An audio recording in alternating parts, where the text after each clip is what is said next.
Brace த Lord. சங்கீதம் 25:16 தாவீது இப்படியாய் சொல்லுகிறார், நான் தனித்தவனும் சிறுமைப்படுகிறவனுமாய் இருக்கிறேன்.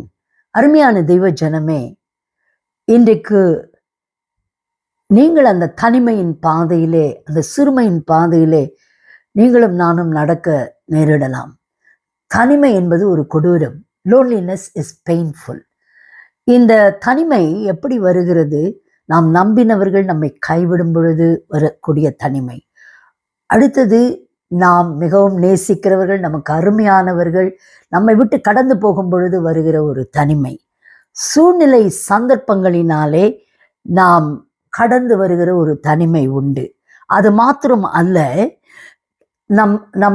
நம்முடைய சுபாவங்களினாலே, ஒருவேளை நம்முடைய கோப சுபாவம் அநேகரை நம்மை விட்டு பிரிந்து போக வைத்திருக்கலாம். அதனாலே வரக்கூடிய ஒரு தனிமை. இன்றைக்கும் கர்த்தர் சொல்லுகிறார், ஒருவேளை ஒரே வீட்டில் இருந்து கொண்டு எல்லாரும் இருக்கலாம், புருஷன், மனைவி, பிள்ளைகள், ஆனாலும் யாரும் இல்லாததை போல ஒரு தனிமை.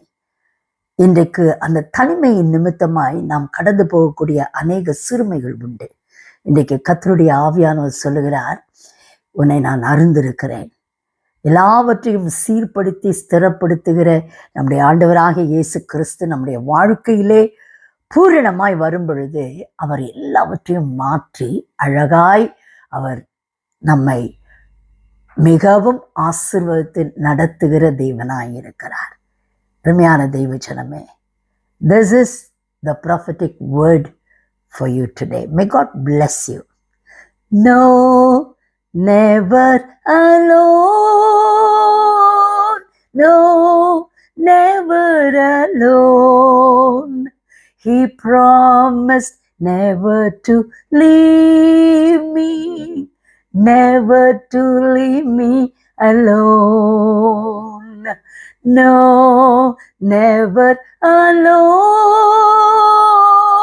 No, never alone. He promised never to leave me, never to leave me alone.